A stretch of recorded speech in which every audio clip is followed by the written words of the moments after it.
Hello विद्यार्थी मित्रों, હવે આપણે જોઈએ અંકુશની અંદરનું મહત્વ। તો આપણે પહેલા પણ વાત કરી હતી કે અંકુશ જે છે એટલે કે જ્યારે પણ સંચાલન કરવાનું કાર્ય હોય તો સંચાલનની અંદર અંકુશ એ જરૂરી બનતું હોય છે। એટલે કે જો આયોજન કરતી વખતે જો અંકુશ ન હોય તો એ યોગ્ય નથી, કારણ કે સંચાલનનો મેઇન ઉદ્દેશ્ય છે સિદ્ધ કરવા માટે અંકુશ જરૂરી બને છે।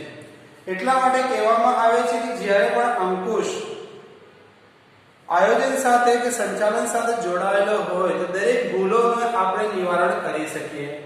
હવે આપણે મહત્વ બતાવ્યું છે, તો મહત્વની અંદર પણ આપણી પાસે 11 મહત્વ બતાવ્યા છે, જેની અંદર સૌથી પહેલું છે ધ્યેય સિદ્ધિમાં મદદરૂપ થાય છે, પ્રવૃત્તિઓ પર અંકુશ રાખે છે, આયોજન અસરકારક બનાવે છે, પ્રવૃત્તિઓ વચ્ચે સંકલન જોડે છે, સંબંધ જોડે છે, કાર્યનું મૂલ્યાંકન કરે છે એટલે કે તેના ઉપર રિસર્ચ કરે છે, ત્યાર પછી વિચલનો દૂર કરે છે કે જે પણ ગેરસમજ હોય તેને દૂર કરે છે, સત્તા સોંપણી માટે જરૂરી છે કે દરેકને કોને કહી સત્તા આપવી એ યોગ્ય, પછી ભૂલોની શોધ કે ભવિષ્યમાં તે થનાર ભૂલો એટલે કે ભૂતકાળમાં થયેલ ભૂલો ભવિષ્યમાં ના થાય તો દરેક ભૂલોને શોધીને તેને સુધારા કરવાનું કાર્ય, લાંબા ગાળાનું આયોજન એટલે કે જે ભૂલો પહેલા થઈ ચૂકી એ ભૂલોને નિવારણ કરી એટલે કે દૂર કરી ફરી આગળના સમયનો આપણે વિચારીને લાંબા ગાળા સુધી આપણે આયોજન કરી શકીએ।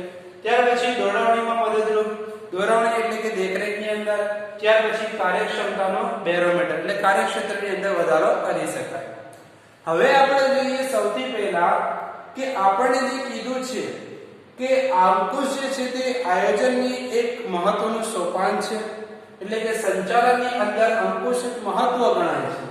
તો હવે એ મહત્વના હિસાબથી આપણે એના નંબર 1 ની વાત કરીએ કે ધ્યેય સિદ્ધિમાં મદદરૂપ।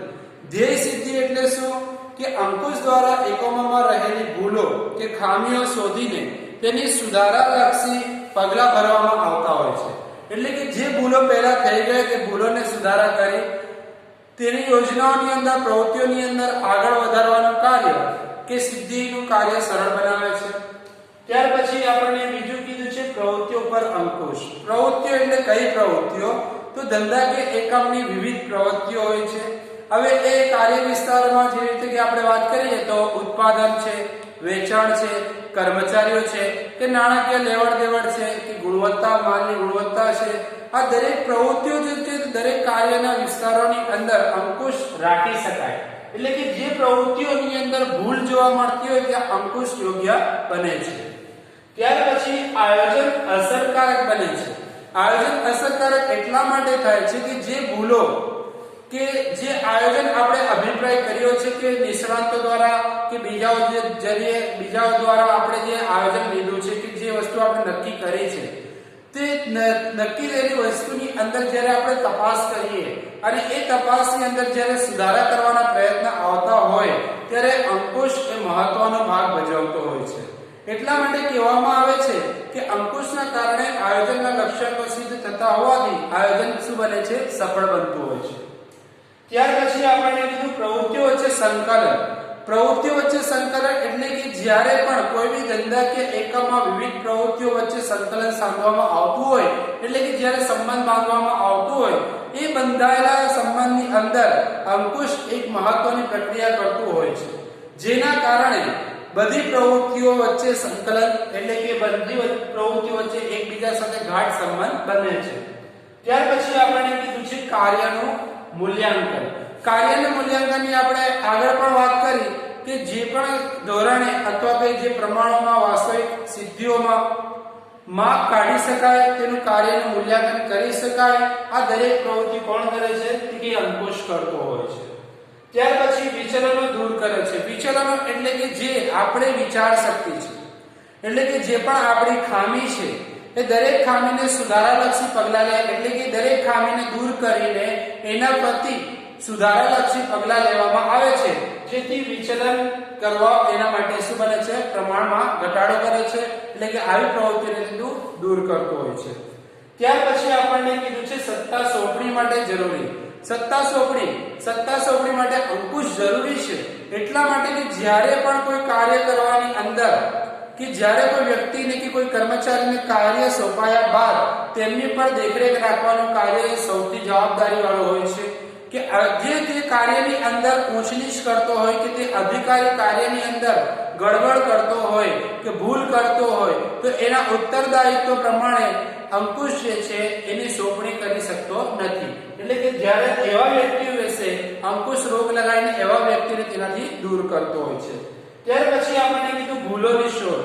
ભૂલોની શોધ એટલે કે ભવિષ્યની અંદર ભૂતકાળની અંદર જે ભૂલો થઈ ગઈ, જે રીતે આપણે કહીએ કે પરિણામના હિસાબથી કે જે ભૂલો થઈ ગઈ કે જે મુશ્કેલી આવ્યો કે જે વિચલનો શોધ્યા તેને શોધીને પછી તેને દૂર કરો કે આવનાર સમયની અંદર એટલે કે ભવિષ્યની અંદર આવી ભૂલો ફરી ન થાય, જેથી આપણું આયોજન લાંબા સમય સુધી ટકી રહે અને આપણને નુકસાનથી બચાવ કરી શકે છે.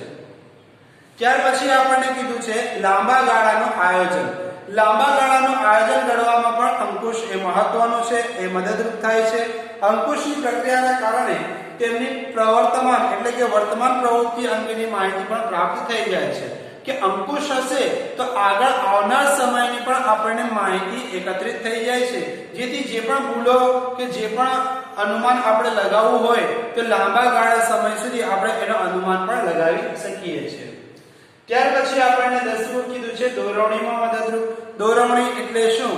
દોરવણી એટલે કે જે કાર્ય સરળ બનાવવા માટે અંકુશ એ દેખરેખનું કાર્ય કરતો હોય છે. એટલે કે દોરવણી એટલે કે દેખરેખ, કે અંકુશ એ દેખરેખનું કાર્ય કરતો હોય છે કે જ્યારે એ કાર્યને શું કરતો હોય છે? સરળ બનાવતો હોય છે. કારણ કે હંમેશા તે વસ્તુની ઉપર વોચ એટલે કે નજર કરતો હોય અને જ્યાં કર્મચારીની ઉપર દેખરેખ રાખવામાં આવતી હોય એ કર્મચારીની કોઈ પડતી મુશ્કેલી હોય તો એ મુશ્કેલીને દૂર કરવા માટેનું અને તેને માર્ગદર્શન આપવાનું કાર્ય એ શું છે? દોરવણી છે. દોરવણી એટલે કે એને રસ્તો બતાવવો. એટલા માટે કહેવામાં આવે છે કે જ્યાં ભૂલ સર્જાતી હોય કે કોઈ મનુષ્ય ભૂલ કરતો હોય તે ભૂલને સુધારા કરવા માટે અંકુશ દોરવણીનું કાર્ય એટલે કે એને રસ્તો બતાવવાનું કાર્ય કરતો હોય છે. ત્યાર પછી આપણને છેલ્લું કીધું છે કાર્યક્ષમતાનું બેરોમીટર. કાર્યક્ષમતા એટલે કે કોની અંદર કેટલી ક્ષમતા છે અને એ ક્ષમતાને વધારવા માટે પણ અંકુશ મદદરૂપ છે. એટલા માટે અંકુશને બેરોમીટર કહેવામાં આવ્યું છે કે જ્યારે કોઈ વ્યક્તિની અંદર ક્ષમતા ન હોય તો એવા વ્યક્તિને પદ પરથી હટાવીને બીજા વ્યક્તિ જે એ કાર્ય કરી શકતા હોય એવા વ્યક્તિને મૂકીને કાર્યની અંદર વધારો કરી શકે છે. એટલે કે તેના બેરોમીટરની અંદર સુધારો કરી શકતો હોય છે. એટલા માટે કહેવામાં આવે છે કે કાર્યક્ષમતાની અંદર વધારો કરવા માટે પણ અંકુશ શું છે? મદદરૂપ બને છે. હવે આપણે हिंदी में अंदर જોઈએ. अंकुश के बारे में हमने देखा, अंकुश का मतलब होता था रोक लगाना. अब उसके बारे के अंदर यानी कि उसका महत्व देखेंगे. उसके अंदर भी तकरीबन 11 महत्व दिए गए हैं, जिसमें पहला बताया ध्येय सिद्धि यानी टारगेट गोल, यानी कि जो हमारा लक्ष्य है उस लक्ष्य को पहुंचने के लिए अंकुश हमें क्या करता है? मदद करता है. इन्हें आने वाली जो भी भूलें होती है भूलों को सुधार कर वो आगे बढ़ने का काम करता है. इसके बाद हम लोग को दूसरे नंबर पर बताया प्रवृत्तियों ऊपर अंकुश. प्रवृत्ति यानी कि जो भी काम हम लोग करते हैं जैसे पैदावार करना, उसकी बिक्री करना या कर्मचारियों को काम पर लगाना, उसके साथ साथ में पैसों का लेन देन जो होता है, माल की गुणवत्ता जो होती है, वो तमाम चीजों के ऊपर जब कोई ऊंच नीच देखने को मिलती है तब अंकुश उसके अंदर क्या करता है? रोक लगा देता है कि वो गड़बड़ी ना हो, ताकि आने वाले वक्त के अंदर नुकसान ना पहुंचाए. उसके बाद तीसरा हम लोगों को बताया आयोजन असरकारक बनता है. आयोजन असरकारक इसके लिए बनता है कि जो भी गलतियां थी उन गलतियों को उसने क्या किया? रोक लगा दी. उस प्रवृत्तियों के अंदर उसने बदलाव कर दिया, यानी कि उस गलतियों को उसने सुधार दिया. अब सुधारी हुई गलतियों को भी बाद में आगे बढ़ाओ तो क्या हो जाएगा? आयोजन जो है हमारा जो काम है वो क्या बनेगा? असरकारक बनेगा, यानी कि लंबे अरसे तक चलेगा. उसके बाद हम लोगों को बताया प्रवृत्तियों से संकलन. प्रवृत्ति यानी काम, कि जब हम लोग कोई काम करते हैं तो उस काम के ऊपर क्या होता है कि अंकुश जो मदद रूप करता है. क्योंकि जो भी गलती होती, प्रवृत्ति होती, काम जो होता है उस बीच में संकलन करना, यानी कि दूसरे के साथ में रिश्ता नाता जोड़ना. अब वहां पर जो कोई गलती होगी तो अंकुश क्या कर देगा? उसके ऊपर रोक लगाकर उसकी मदद करता है. उसके बाद बताया कार्यानुमूल्यांकन. कार्य मूल्यांकन करना यानी देखरेख करना. तो जब कोई काम करने वाला जो काम करता है तो उस काम को ऊपर देखरेख रखने के लिए कौन होता है? अंकुश होता है. कि उस काम के अंदर अगर कोई गड़बड़ी होती है तो तुरंत अंकुश क्या करेगा? उसको रोक देगा. उसके बाद हम लोग को बताया विचलनों दूर करे छे. विचलन यानी हमारी जो परेशानी वो दूर, यानी हमारी परेशानियों को वो दूर करता है, यानी उस परेशानियों को फिर से सुधारता है. यानी जो भूतकाल में की गई गलती जो थी वो आने वाले वक्त यानी भविष्य के अंदर वो गलती हमसे ना हो, इसके लिए वो क्या करता है कि विचलन जो परेशानी जो होती है उसको दूर करता है। उसके बाद कहा गया है सत्ता सौंपणी। सत्ता यानी कि किसी को काम देना, उसके लिए क्या जरूरी है, इसके सौंपणी यानी कि कोई इंसान के लिए अगर वो काम के लायक है तो उस काम को उसको देना चाहिए ताकि वो काम के अंदर गलती ना करे। गलती नहीं करेगा तो क्या होगा, आयोजन लंबे अरसे तक चलेगा, जिसकी वजह से जो भी अंकुश होता है वो तो ध्यान रखेगा ही, लेकिन जो अगर कोई गलती होगी तो उसको वहां से हटाकर दूसरे आदमी को उसका काम दे दिया जाएगा ताकि हमारा आयोजन जो लंबे अरसे तक चले। उसके बाद बताया भूलों की यानी कि गलतियों की खोज। अब जब भी कोई काम किया जाता है तो गलतियां निकाली जाती है, तो उन गलतियों को निकाला जाता है। निकालने के बाद उसके अंदर क्या किया जाता है, फिर से दोहराया ना जाए, इसके लिए इसके अंदर सुधारा किया जाता है। और वो गलती की सुधारा करने के लिए क्या होता है कि हमारा जो आयोजन था, हमारा जो खोज थी, हमारा जो प्लानिंग था, वो हम लंबे अरसे तक हमारे प्लानिंग को हम चला सकते हैं। उसके बाद हम लोग को बताया लंबा गाला में आयोजन। लंबा गाला लंबे अरसे तक हम अपने आयोजन को यानी कि हमारे धंधे को आगे बढ़ा सकते हैं। और ये किसकी वजह से मुमकिन हुआ कि अंकुश की वजह से मुमकिन हुआ कि जो भी गलती थी हमने उस गलती को सुधारा और अंकुश यानी कि हमारे काम को धंधे को हमने आगे बढ़ाया, उस गलती को नजरअंदाज कर दिया। जो भूतकाल में हुआ था वो भविष्य में दोबारा ना होगा। उसके बाद हम लोग को बताया दोहरावणी। दोहरावणी का मतलब होता है रास्ता दिखाना। जब किसी इंसान से कोई गलती हो जाती है तो अंकुश क्या करता है, उसको रास्ता दिखाता है ताकि उस रास्ते के ऊपर चले, ताकि दोबारा उस गलती को दोहराए नहीं।